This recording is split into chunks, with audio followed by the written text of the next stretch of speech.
Hey, I hope you guys are enjoying your Saturday. I decided that I am going to do a video on the earth signs.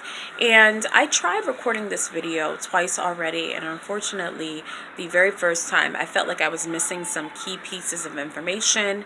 The second time, my eyes started watering out of nowhere, and I did not want to post those videos. So I decided to go ahead and do it when I felt like I had the appropriate time and my eyes weren't watering. So we're now covering the earth signs, and the earth and the water signs are on the feminine end of the spectrum when we're speaking about the signs. So in general, the fire and the air signs tend to be more masculine. In other words, they're more assertive, they're more aggressive, and they tend to be more self-motivated. Meanwhile, the feminine signs tend to be a little bit more patient, a little bit more nurturing, and they also tend to be more other oriented. Now, this all depends. You have an entire birth chart full of 12 placements, and you also have aspects, which are ultimately the most important thing. But in general, the fire and the air signs tend to be more masculine. Meanwhile, the earth and the water signs tend to be more feminine. Okay, so we're going to start with the very first earth sign, and of course we're going in order of the continuum for masculine to feminine, and this would be Capricorn. So my moon sign is actually located in Capricorn, which is one of the most, if not the most important signs in your birth chart. Your moon sign basically describes your instincts, your impulses, and emotions that you're not really aware of, but they do dominate how you operate on a day-to-day basis, particularly during crisis. So Capricorn is basically associated with the planet of Saturn and the 10th house. It's your public image, it's career, it's about the world arena. A lot of Capricorns tend to be very ambitious. They tend to be very fixated on what their goals are. However, a lot of people don't really know about the sign of Capricorn. If you've ever actually taken a look at the symbol for Capricorn, it's half goat, so the top part of the body is goat, and the lower part of the body is a fish. So Capricorn actually has a dual or sort of a contradictory nature to it. So they can climb to the top peaks of a mountain, but they can also swim very deep into the ocean of spirituality and intuition and deep wisdom. On the positive side of Capricorn, it's again an ambitious energy.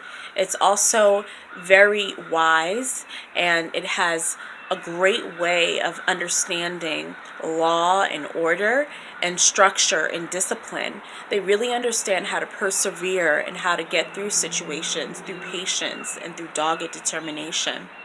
On the negative side, Capricorn can be materialistic, narrow-minded, dogmatic, and sometimes they can be out of touch with themselves because they are so fixated on the career and on obtaining security that at times they're not really aware of what's going on within. They're not able to go within. But of course, because they are ultimately half fish, they do have the ability, but they have to go into the higher manifestations of who they are.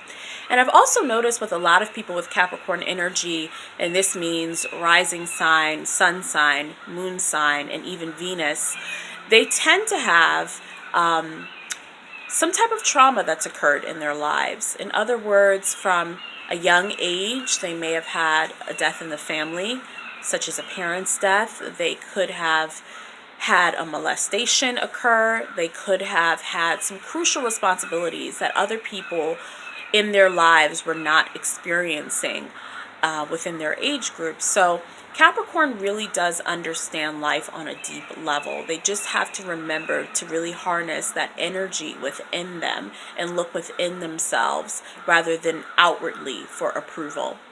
Okay, so the second sign is Virgo.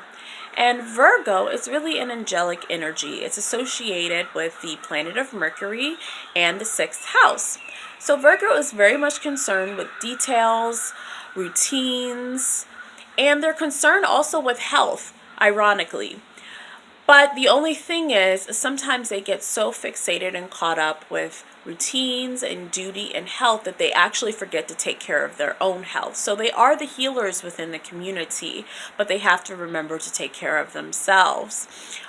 In their higher order, they tend to be very detail oriented. A lot of times you'll see Virgos as maybe bankers, accountants, consultants. They really understand details. And in fact, my South Node is in Virgo. So in another life, I was very detail oriented. I may have been very intelligent and well read. But my North Node, which is in Pisces, is calling for me within this lifetime to be compassionate, ethereal, mysterious, one with the cosmos, no discrimination. So I do understand the Virgo energy because it is in my South Node. However, I understand the Piscean energy because it's in my North Node, and I also have my moon conjuncting Neptune, which is associated with the sign of Pisces.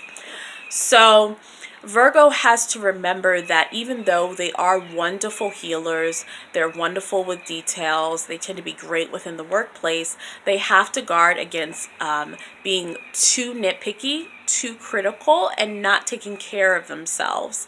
Remembering that others matter and that the job must be done, but so does their mental health and so does their overall well-being. So the third sign we're going to cover is going to be Taurus, and my father and my son are both Tauruses, so I'm somewhat familiar with this energy. Taurus is a pretty laid-back energy. It's considered the most feminine out of all of the earth signs. It's associated with the planet of Venus, and it's associated with the second house. Taurus is a sign that is all about security. They're also very much into the senses. I think we have 6 senses. So the 6 senses, they like touching, they like tasting, they like feeling. They, do tend to like nature. All of the earth signs tend to like nature, which is why I decided to do it on my deck. Taurus is also into achieving, but they tend to do it in a more laid-back manner. However, they tend to be able to achieve their goals. They may not have as much glamour and glitz as some of the other signs, but rest assured, a lot of times they achieve their goals because they have a very strong willpower. Once a Taurus puts their mind to something, they're going to achieve it. However, on the lower manifestations of their being or their less evolved selves, they do tend to be very, very stubborn. Taurus is a fixed sign. All of the fixed signs are Leo, Aquarius, Scorpio, and Taurus. And sometimes the fixed signs, while they are wonderful at basically being able to carry out a project, they have a tendency to get fixed with a way of being and a way of thinking that sometimes is no longer beneficial to whatever it is that they're trying to work on in their lives or in the public arena. So they have to guard against stubbornness. They also have to guard against greed. Tauruses, while they can be the types to share, they can also be very greedy. So they have to guard against being greedy, against, just being stubborn. But they have the planet Venus as basically their ruler. So the good thing about that is that they, do believe in love and harmony and cooperation. So that certainly works to their benefit.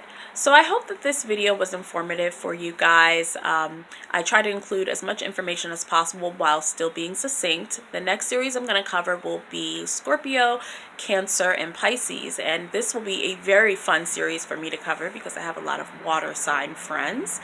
So I hope that you guys enjoy the rest of your day, and I hope it was informative. Thank you so much.